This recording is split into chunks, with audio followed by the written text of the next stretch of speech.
Hi guys and welcome back to the channel. This one's just going to be my first update for the USACC group build. Obviously we're doing the Monogram 1955 for pickup. I'm going to try and recreate the mountain pearl, which is obviously going to take a little bit of work. And today I have a bit of spare time this morning. What I should be doing is finishing up the Torino. But I thought I'd postpone that a little bit because I really do want to get on and start chopping this top on this pickup on the pickup cabs, and then I know I can move on, and I don't need to buy a new body in case I wreck it. So if I can just get this out of the way sooner rather than later, then that'll put my mind at rest a little bit for the coming months of getting this thing finished. So I will show you how I do it. It might not be the right way, it might not be the easiest way, but it's the way I do it. It's kind of methodical, and it can be transferred the same kind of chopping to other pickups. The AMT 53 Ford, you could do the same style chop on that, and pretty much any other pickup really with the same style roof. But yeah, I think without further ado, I won't keep this video. I think this video will be a set of updates throughout the day, seeing how far I get on with it, and we'll just go from there really. But the first thing I want to do, or need to do, is scribe all the doors out. They are very faint on this issue. This is the issue I'm working on. They're still okay, like readily available over here, and at one point you could probably buy these shipped to your door for 15 quid, but unfortunately not anymore. So yeah, I'm going to start scribing out the doors. There's two reasons for that. One thing, because I will just lose that in paint, with it being so faint round here. The second thing is, once I've scribed all the top of the doors, I'm going to scribe the doors all the way through, down to the belt line. That's going to separate it from the front windshield frame, the top of the cab top, the roof cap, so to speak. Once I've scribed all the door lines all the way through up to the belt line, I'm going to continue and scribe along this the roof, the cap around the front of the roof on the top of the windscreen. That's going to release the cap from the top of the screen and the top of the doors all together. And then basically once that's released, we can start moving things down. When I do a chop, I do, like, where possible, especially on a pickup cab, I do want to treat the doors as a separate entity, the screen as a separate entity. It's just that once I chop it, I just find it harder to work and get my door lines back when I'm trying to do it all as one. So that's the reason why I do it. It might seem overcomplicated at the moment, but once we've done that, we'll do the chop. I'm not too sure how far I go with the chop on the first cuts. I need to release the cap at the roof altogether. So once we cut the back of the cab. Now I did look. There is two ways of chopping the back of the cab. If you want to keep a stock style rear window, you'll just have to cut a section and cut along this line and lower the cab roof, take section out of this. But I've looked at the pictures and it doesn't look like they'd lowered the rear screen. They'd actually just chopped it, because I was worried when I do a chop that this this rear window opening is going to be really narrow, but looking at the real car, you know, that's how it looks like how they did theirs. So I'm not going to have to lower this rear screen, so that makes this chop a little bit easier. But if you do want to retain the original rear screen, you'll just have to do a splice around here, cut that out, cut the section out at the bottom there, and lower the full rear screen. But yeah, once that's cut, we'll have a completely separate cap to the roof. Doors will be separate to chop, and the screen's going to be separate to chop. The cuts are going to be across the top here. That's how we're going to lengthen the roof. But I want to keep, the reason why I do it this way, I want to keep the main shape of the roof, of the cap, in one piece. We'll cut it at the highest point, which is around about the middle, and then we'll just move everything back, lower it all down. Probably don't make a lot of sense right now, so what I'm going to do is I'm just going to start scribing, see how far we get today. Hopefully by the end of the few hours I've got set aside before I have to really crack on and do other stuff, we'll have something looking like, it won't be a finished article, you know, we won't be filling it today or anything. I just want to get the rough shape in place, make sure I'm happy with it, and make sure we can all move on. And hopefully, you know, if anybody else is watching and wants to do a chop top on one of these or another pickup, you know, hopefully it'll help you out a little bit. So without further ado, I'm just going to cut, and like I say, it might be a number of small little updates, probably a bit different for me to do it this way, but it's the only way I can really show you how I chop this roof. So okay, with that said, we will see you in a second. Right then, just for another quick update, like I said, I'm just going to do a few of these clips throughout and just show you what I'm doing. As it stands from here, it doesn't look like I've done a thing, but we're about 50 minutes later. I've scribed all the door lines, got them quite deep on the bottom. One side was trickier than the other. This side seemed a lot fainter, and for some reason there was a lot more knots in the plastic to deal with when you're scribing it. So I've just scribed them deep down the main door lines, and then, like I suggested I was going to do in the last clip, continue to scribe above the belt line. Once it was down quite far, I just got in there and cut through with the knife.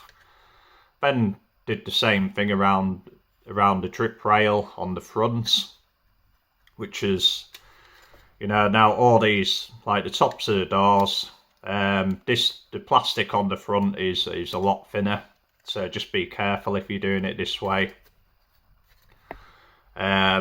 And again, tops at doors, they're all loose now, so the top of this cap, the cap of the roof, sorry, it's completely free now, except from the cut on the back. So yeah, I mean, like I say, it does seem like a complicated way to do it. You can, of course, not bother with this and save yourself an hour's worth of work. But yeah, I mean, I think we've got it now to the point where I can start marking up the lines where we're going to do a chop, and then we'll just take it one step at a time. And like I said, we'll get a bit further in the next video, in the next clip. So we'll just start our cuts now, marking it out. I'm going to probably lower the windshield frame first before I cut the full roof off. Reason being is I want to keep the rake original as possible, so I'm going to use the existing doors to keep that rake in place for the original look, so I'm not losing that shape. I really don't like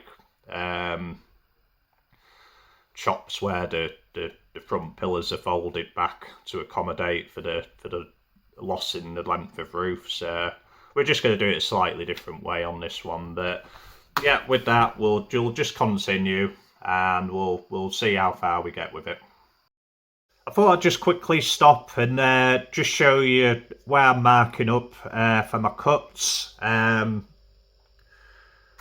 just didn't want to start cutting anything until I just sort of showed you, just so you can see what I'm doing. For where I'm going to cut the roof in half, I'm going to cut along this line here, and then on the back, just around here. I mean, I'm just using Tamiya. I think it's Tamiya 2mm at the moment.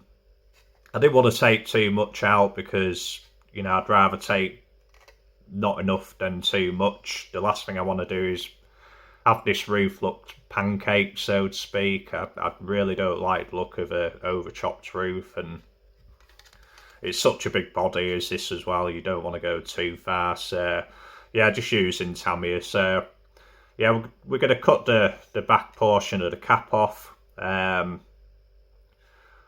I say, I think the next thing is I'm going to start by cutting the front frame, and then just lowering the screen down before we cut anything else. I mean, it just gives you a good visual of the way I'm cutting it. Like I said, it's probably not the easiest or the right way to do it. It's just the way I do it, and I'm not saying go out and specifically chop a top this way. This is just the way I'm going to do it to make my life easier a little bit for the future, for all the work on which we have to do in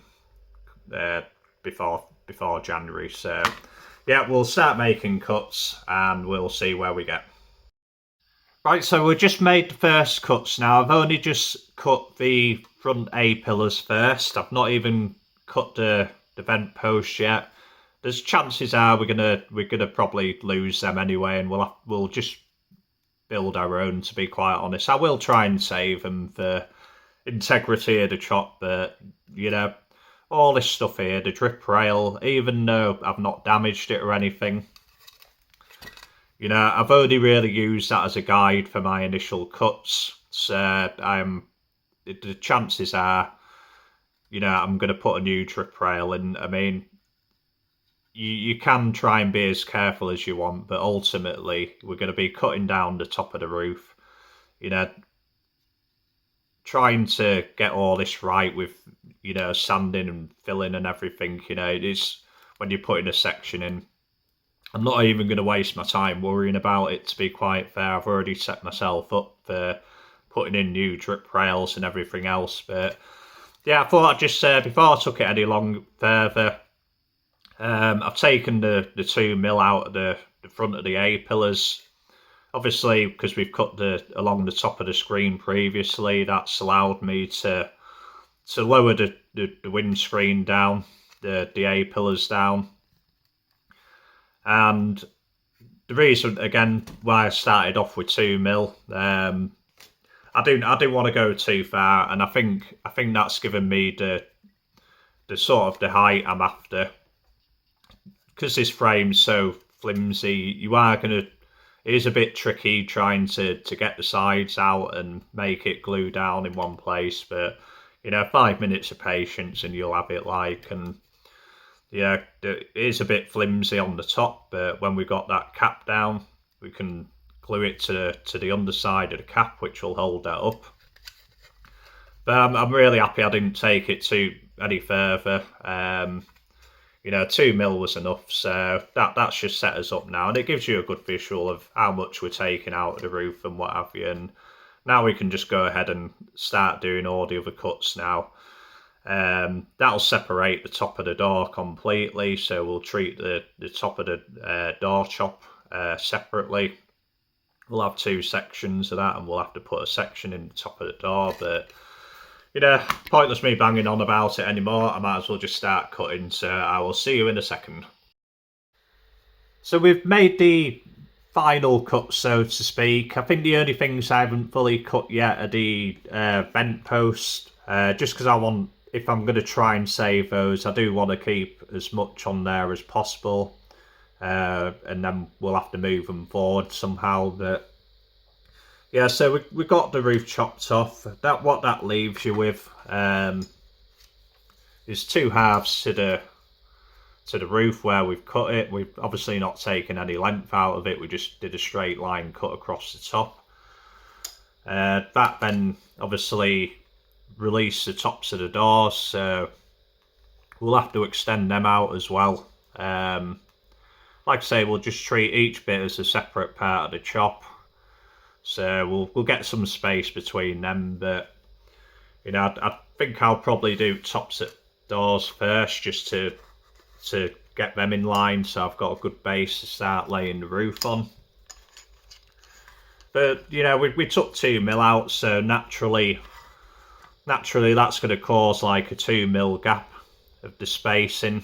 You know, once we've lined that up, you know, we're gonna have to fill some space in there, and that's why I said never worry about drip rails or anything like that. If you concentrate on trying to keep all that in line, you know, it's just, I think it's going to work against you, to be quite honest with you. So just get it out your mind, shave them off if needs be. Like I said, the reason I kept them on is because they're a really good guideline for your cuts when you're doing it this way. But I think all we can keep on doing is plodding on, seeing what we need to do next, and you know, hopefully we'll have the roof all sort of glued together by the end of the video. So there'll probably be another couple of clips, no doubt. But like I said, I did want to show each stage, just in case you are thinking of chopping a 53 or 55 for pickup, or you know, a similar truck body, truck cab, which might lend itself to this kind of chop. So yeah, again, we will see you in a second. Right then, well, we kind of got the hardest part of this roof chop done now. It was always going to be the top of the doors, getting them right, and making sure we have a good platform for where the roof cap sits. You can skip this. You can sort of, like I said, you can do the choppers one without cutting the doors out. For me, it gives me a bit more room to move stuff where I need to move it. So basically, we're at the stage now where we've got all the tops of the doors chops in line with the roof and everything. I mean, everything's obviously being cut the same length and what have you. But yeah, I mean, I started by gluing the back side of the door to the frame there, and there was obviously going to be a gap, so I actually used a bit of the plastic, which I cut from around these B pillars here, you know, because there's no better plastic to use on this kind of work than the actual kit plastics. Yeah, we just spaced it out with some of that. It did take quite a bit of fettling, to get the right lengths and what have you, and trying to keep as much plastic rather than glue in there. So yeah, I mean, we've got both sides done now on that. Kind of ready for the roof cap to go on. We'll have to see what we're going to do to fill that space in the roof. But the other thing is, we did manage to retain the window vents, the vent pillars here. I mean, I kept them attached to the top part, because that was the part which was going to move forward, and then really it was a case of just getting a razor knife in there and just cutting it, because this would have been probably about back here or so. So it's just a case of cutting it at the bottom very, very carefully, and then just cutting whatever length you need to move that vent post forward, and just give it a bit of a splice there. But they're joined in the middle, like, I mean, I think after this is all done, we'll go in and reinforce it all. But you know, it's pretty strong, to be quite fair. You know, I'm not too worried about tweaking stuff at all. You know, we got a good amount of glue holding that together. I mean, as much as we could use on these flimsy, tiny sort of areas anyway. So yeah, I mean, I think now we're just on we've set ourselves up now for putting the roof cap on. So You know, I mean, that'll sit on there like so, and then we can put the front of the roof cap on. Easier said than done when you're looking for a cam with loads of other stuff scattered around your bench, like. But you know, once we've got all that lined up, I mean, I'm not going to do it on here with looking for a camera light. But I mean, you're starting to get the sort of rough idea of that, and you know, we're going to have to fill that void with some sheet styrene, I would have thought. And if I had another builder of these, I wouldn't have hesitated just cutting the roof off another builder and just using the roof as the spacer. But you know, I do have the only other builder I have in my collection has unfortunately had the roof cut off, so we're just going to have to use styrene in there. But what I'll probably do is I'll probably start gluing styrene to one of these halves, and sort of join them, not glue them together or anything, not glue them to the top of the, not gluing back to the cab until we've got that space right. Only for the fact that we're going to probably get a better contour. We might as well, while we got the roof off, we can, I don't want this underneath here really messy or anything, you know, I want it to follow the contour. So we'll start gluing styrene to that, and then we can start cutting away the excess. And then once it comes to finally glue it together, hopefully we've got something which doesn't need a great deal of filler. So again, what we'll do is we'll crack on, get this last little bit done, and then I think that'll be end of video, and we'll have the rough basis for a chop. So okay, we'll see you in another second. Right then, well, I think I'm going to call the chop complete on this. When I say complete, it's the raw base for all the tidying up we'll have to do and what have you. But you know, we got the cap glued on. You know, all I did was use a bit of, I'd figured out that it'd be about a 2mm gap with what we took out of the rest of the body, so I just went in my scrap sheet styrene box and pulled out something which was, you know, which I thought was relatively close to the width of the tape. You know, for those people who understand what 1/1000ths and 4/1000ths of a something in styrene is, I'll be honest with you, I have absolutely no idea what you're talking about. That's like math I can't even deal with in my head. So yeah, just about a 2mm bit of styrene.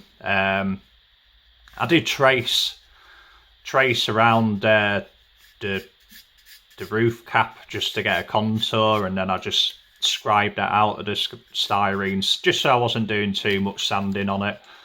I've got a bit of sanding to do in there. It sits a little bit low in there, but to be quite honest, I wasn't greatly fussed. I can easily get in there at some point, and just because it's quite soft sheet styrene, it's not going to give me much trouble, to be quite honest with you. But you know, unfortunately, I don't have an unbuilt one of these just to compare roof heights, and I've not glued the roof cap to the top of the doors. I want to keep as much separate as possible, so when it comes to finessing all these joins and what have you, you know, it's going to make my life a little bit easier. And you know, if anything, if we can still see gaps by the time I'm done, I'll just run a bit of sheet styrene around the back of the door edge, so we got nice deep lines but no gaps showing through.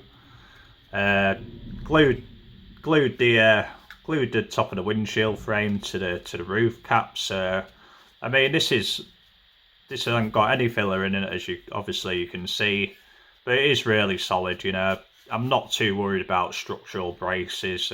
I'll put them in as and where I need them, but you know, now it's just time for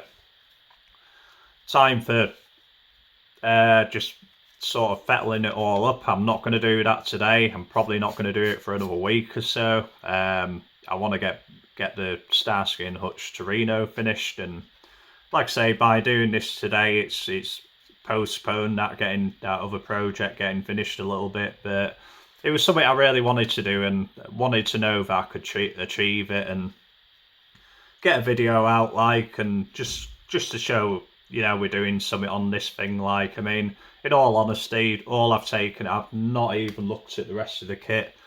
I kind of know I'm not going to be able to use a great deal of it, but I'll use the bones of it, like, but I think all I've taken out was the body and the hood, like, and I mean, I was originally going to set the hood on for this, but I just found out it fits absolutely terribly. Just wants to pop out at corners and you can't get it to fit right. But you know, I think so I think what we'll do for the next video, we'll probably have some more of this sort of works out a little bit, you know, just get some of these edges sorted out and the joins done. But you know, I don't think the rear window opening looks too small. I think it pretty much matches the real car, and it's not like a letterbox, you know. There's still some good visibility out of there, like, so. But I think I'm really pleased with that, so. God, that bloody hood, I swear. But yeah, I think what we'll do for the next one, we'll concentrate on the front end. I think that's the next big project on that. Rolling these fenders are really, really easy, to be quite honest with you, and it really does need it for this big chunky body style. I'm not a massive fan of these big overhanging front fenders, like, there just seems too much space in front rather than behind, like, but yeah, we'll get them rolled in, start making looking a little bit like the truck we're trying to recreate.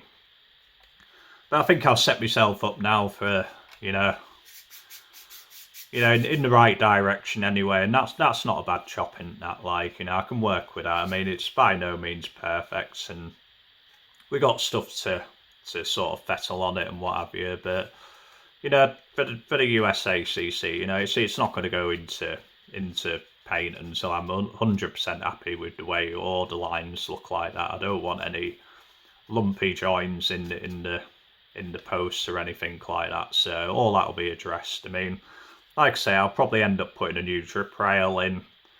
I may potentially put new windshield surrounds in front and rear. It just depends how far I want to go with it, like, but I think it ultimately will just make it a little bit easier for me. But you know, hopefully you can see there, you know, the difference it's made, and taken some of the weight off this body, because it's such a big bulky body. I mean, being in 124th really doesn't help. It's like I said with the Plymouth I did, you know, the more you take off them and the more you sort of refine the lines on these big chunky kits, you know, they're good things to work on. And you know, if working in 124th, if anything, it makes something like a roof chopper that little bit easier. So yeah, with that, I mean, I think I'll probably get the Torino finished up at the weekend. I mean, these are all the tools I use. Is just really like £1, like pound shop kind of sanding sticks and glues, and you know, I got a couple of Tamiya. I've been using Tamiya scriber and new knife, and I used the razor saw for the main cuts and what have you. But yeah, I think with that, I think it gives us good direction for where it's going to go. So hope you found that interesting, and like I say, if you want to chop a truck of some kind, you know, it might lend itself to it. And again, if you really don't want the headache of doing it the way I've done it, you know, you just cut the line, ignore what I've done with the doors, and just cut the roof off and try and sort of do what I've done with the rest of it, so to speak. But yeah, again, for me, it was just a case of ease, of being able to move stuff a little bit more freely and not being restricted to, you know, to what we've got in there already. And you know, you can always scribe your own door lines again. You can always fettle bits up. So yeah, next video will probably be the final Starsky and Hutch one, if I don't get something in there between. But again, hope you've enjoyed the video. Hope you found it interesting. and we'll see you in the next video. Okay, see you, bye.